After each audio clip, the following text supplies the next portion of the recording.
The Recon's Guide.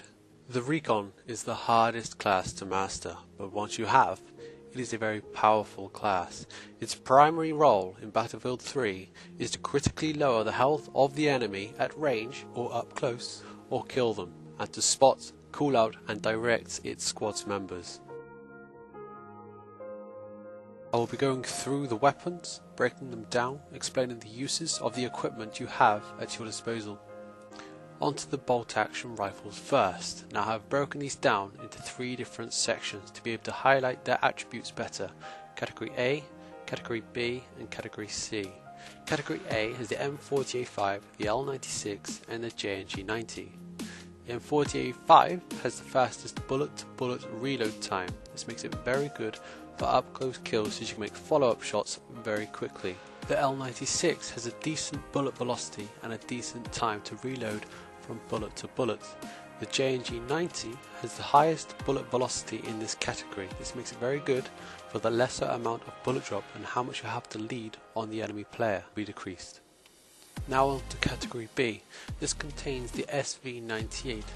The only reason this is in a category by itself is the fact that its damage model is slightly different.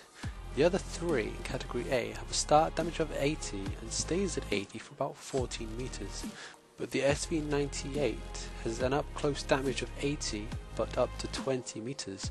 This becomes very useful if you're an aggressive recon and use this class that is close to medium range, as this will do more damage over a slightly longer range.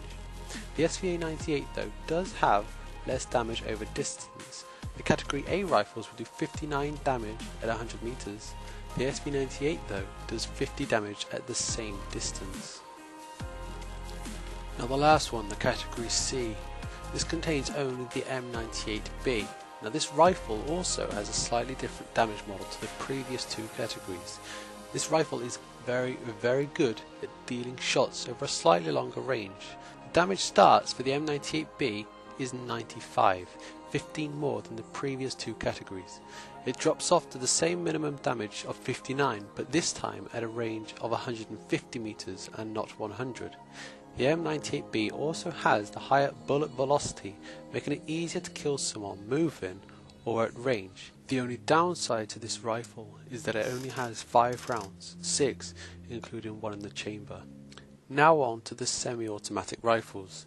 These are also broken up into 2 different categories. Category A has the SKS and the M417, or the battle rifles. Category B has the M39EMR, the SVD, the Mark 11 Mod 0 and the QBU-88. Categories A's rifles both have 20 rounds with an extra in the chamber. The M417's damage is higher than the SKS, with a start damage of 50 and an end of 37.5 at 75 meters. The SKS though has a damage of 43 and an end damage of 27 over 60 meters. How the SKS pulls it back though is through its rate of fire. It has an advantage of firing 38 rounds per minute faster than the M417. Category B's weapons are all fairly similar. They have the same damage model as each other, that start at 50 and a minimum of 37.5 to 75 meters. The only major difference is that the M39 EMR has a faster rate of fire of 300 instead of 260 like the other 3. Now on to the PDWs. I have chosen 4 that I think would be useful for the different kind of situations you may find yourself in. The ASVAL, MP7, M5K and UMP45. These 4 weapons are either fast firing or high damage, or both. The bottom ones are very good for being up close, especially the UMP45 with its damage of 34. The ASVAL can be used at longer range with its great accuracy. The only downside to these weapons is that you may run out of ammo pretty fast. With the weapons finally out of the way, I want to talk a little bit about suppression. Suppression can stop someone's health regenerating for a small period of time. It also affects their accuracy with their weapon. So, if you were to suppress someone who's behind, say, a small wall, their health won't regenerate much, and during this time, one of your squad members can be directed in and go and take the kill. Now on to the equipment for the Recon. There are 4 different pieces of equipment, and they are the tugs, the MEV, the soft lamp and the spawn beacon. Let's take the spawn beacon first. The spawn beacon should always be placed not into an area with loads of people, but an area which gives you and your squad members a vital advantage. Usually an area which there aren't many people or behind the enemy lines. This means that they can spawn in, back rage and really do some damage. Now the soft lum. The soft lum has two purposes, one greater than the other. Firstly is the fact that it can lock on to enemy vehicles and guide in rockets. But the second one isn't usually seen all that often. This is because it's hard to find a decent place to do this, and it isn't all that useful.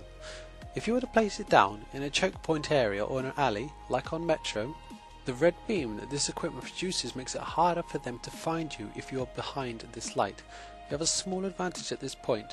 It's still better though to have a motion sensor. Now I won't go too much into the tugs as it's just a motion sensor, so place it down in a good place and let it help you and your team. The MAV though is different. You become the eye in the sky for your squad members, spotting and calling out the enemies. There are some things though to be considered. Once the person puts the MAV into the air, he or she instantly become the one everyone listens to. They are to tell the squad members where the enemy are, how many, or which way to move or flank. They are the leader. They have the greatest advantage, which is height.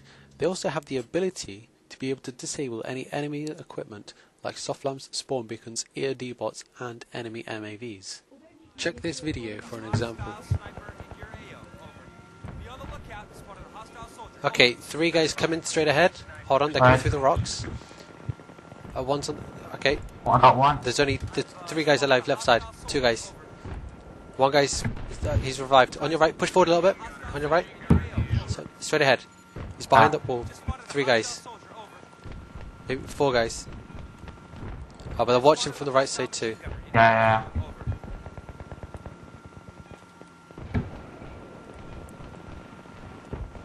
Go on, good job. Okay, behind that wall. Peek left. That's it. Peek him. There you go. Oh, was that knife kill? I ran out of ammo. Yeah, that was Viking. Oh, okay. There's Viking in there too. I know we're Viking. Oh, yeah. Okay, there's 1 guy at the back of the containers. No, go right side. I see him. No, he got nailed. Too many guys. Yeah. Okay, tank pushing up right side. So watch out for that. Alright, I'm gonna go left then. There is also another thing you can do with this MAV. This is only to be considered as a last resort. The MAV can block someone's way through an alleyway or stairwell. They will have to shoot this to be able to get at you, and whilst they're shooting at it, you can shoot them. Now this is the final few seconds to my Recon guide. I hope you people have enjoyed this video. This is made to be able to highlight the many different things a Recon can do. I hope this can open up your horizon to help you become more efficient on the battlefield. It would also be nice if you could show some support and rate this video or hit subscribe if you want to as well. Take care guys, I'll see you later.